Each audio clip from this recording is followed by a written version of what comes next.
Good morning, good afternoon, good evening, and good night, ladies and gentlemen. Thank you for tuning back into Let's Play Chroma Squad. I'm your host, the Ronin of Dreams, and on today's episode we're going to be taking a look at the strategic level of gameplay in addition to Season 1, Episode 2. Now, I said before that the studio level is a bit of a light spice of strategy, and I stand by that statement, because it's more than just re-gearing your characters and changing your skills for each episode. In fact, we have a little publicity system. Now, we can always check our fans and see how close we are to a game over, but there's also an email system in this game, and I find it pretty nice, actually. It adds a little bit of flavor by giving some tokusatsu references while providing opportunities for the player. Today's email comes from Henshin Justice Unlimited, which is a real-life website, and just by clicking a few buttons and responding, we get 10 free fans. Future emails are going to represent options for choices as well as plot development, so we'll see those as they come up, and in fact we have a choice at the end of this episode. The other elephant in the room is the crafting system. Now, it's simple yet complex, and I've got a lot to say about it, so here we go. The crafting system gives us new formulas to follow with every season, and we fill those formulas with the materials that drop from enemies or have gotten elsewhere, such as recycling, or by buying material packs. Now, you can already see there's a lot of random elements here. Not only do you get random properties on your gear, but material packs are semi-random in the 5 items you get, and recycling is completely RNG based on whether you get anything from your materials. Now, I take a look over here to the squad menu to show off that the initial the initial equipment we have is all blank. They're placeholders that have no stat benefit whatsoever.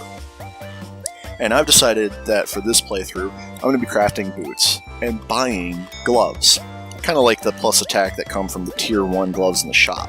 They're also fairly cheap, so I can go ahead and try and do 2 pieces of gear in one episode.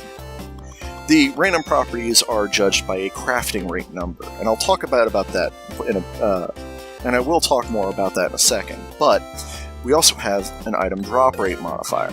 Now, we already have one method of influencing that.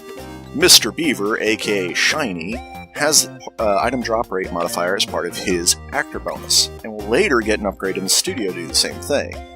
Meanwhile, we have the workbench available, and I'm choosing not to pick it up to show off why crafting rate matters. I will pick up the healthcare bronze upgrade, simply to have more HP, and we finally get access to a bigger studio, but it's pretty expensive right now. The other thing you can do in the studio is, at any time, change pretty much every phrase in the game. And right now I'm going to just giving the fail pile a little bit more of a nod of thanks in keeping with them for this first season. But I will open that up in Season 2, and we might actually have our squad change everything with each episode, just depending on how the thread participates. Now, I mentioned earlier recycling is very, very random, and because I'm going to have so many gloves and boots to recycle to try and finish out crafting the full set of boots, you'll see exactly why I dislike it. It's a little too RNG based.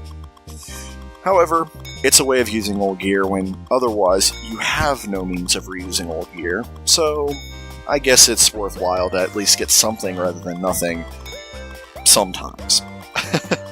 The final item from recycling is always going to be random among the tier, so you'll see that change depending on how many of those we trigger throughout the game. And while I'm initially one short in cotton, thankfully recycling is kind to me.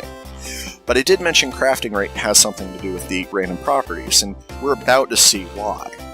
Crafting rate, we know, is supposed to manipulate what tiers of properties we can get. This is from dev responses to Steam question threads, but we're not exactly sure how.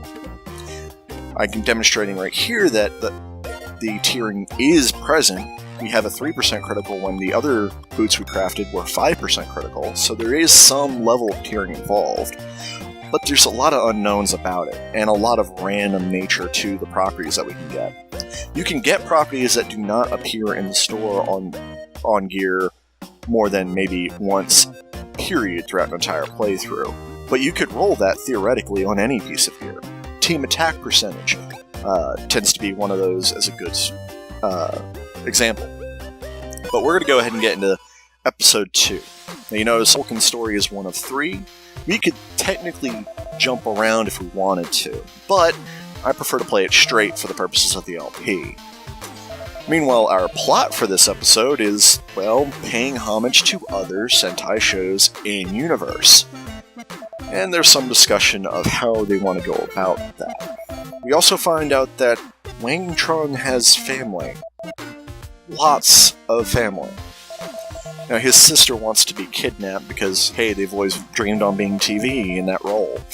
But, as some writers are concerned, the Chroma Squad crew does not want to fall into the wrong tropes or stereotypes.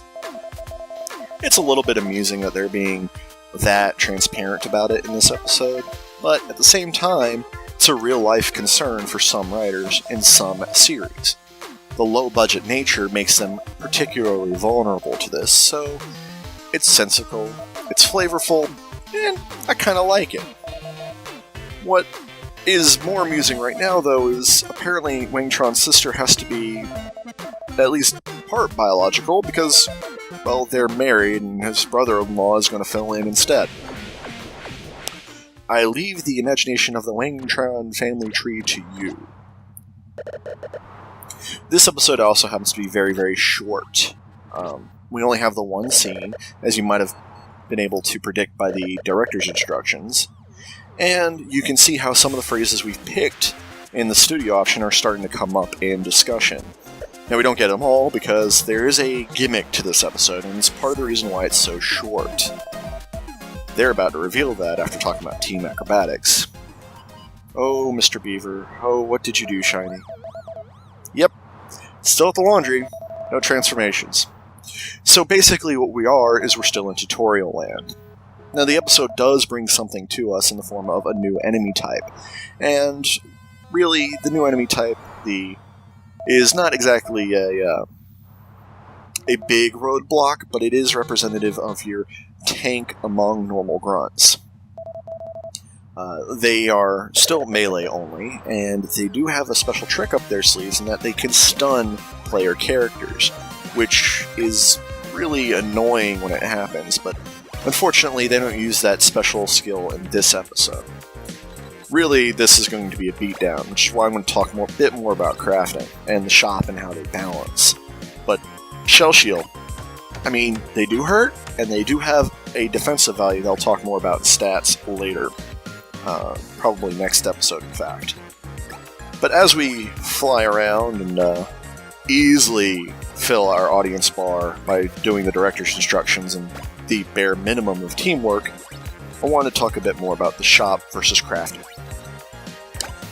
Crafting's strength is that you can get properties that won't appear on those pieces of gear in the shop, sometimes at all.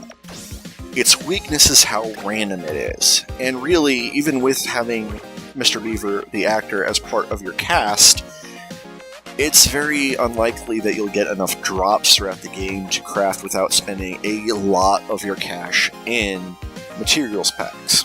I'm not completely adverse to that because materials packs as a money sink is useful. Late game you will have quite a bit of money, except maybe on challenging difficulty if you've had a lot of fan and audience issues. But ultimately, money's not a big problem later on. Early like it is now, we do have that problem, and it's rather annoying that it comes up. We've also already finished the director's instructions, so for this episode you really don't have to worry about team attacks trying to bolster with team acrobatics. It's nice, but it shows we're still in tutorial land very clearly. The shop items, meanwhile, are stack. They're going to be the same every playthrough. Some of them are going to be valuable to you, some aren't. And ultimately, the shop is very precise to making sure you have a lot of HP available. That's both good and bad.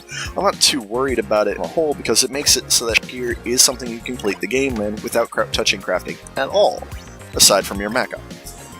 But the downside of it still remains that it's kind of boring. Now, if you want characters to all look the same, they actually have the casual mode gameplay just to help enable that. Stats matter very little at that easy level of difficulty.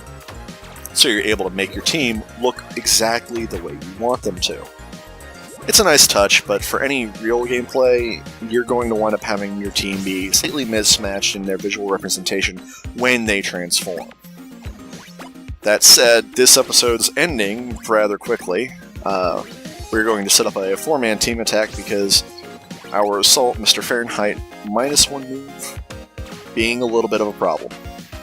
We also randomly get the fast forward dialogue, which we're probably going to have a counter for that later, because it shows up a lot. Simple episode, a cut to a couple different episodes that have been done in actual Super Sentai shows, and basically some more flavor. Again, I really like the dialogue, and it shows how strong this game has been as a love letter to Super Sentai. But it's not vocalized, so we do what we can for reading it. Now, at the end screen, we do have a full audience bar. We got 7 materials. It's great. And we got a material we can't buy yet in paint, which is really useful. Now, normally I'll fade out here, but we do have the first option choice. We have an email that represents an opportunity. Either way, it's going to show a little bit of Super Sentai flavor, but we can enlarge our sword. So I'm going to leave it to the thread to choose whether we report this as spam, or we spend $117 on enlarging our sword. That said, I thank you for tuning in to today's episode of Let's Play Chroma Squad, and I hope to see you again shortly.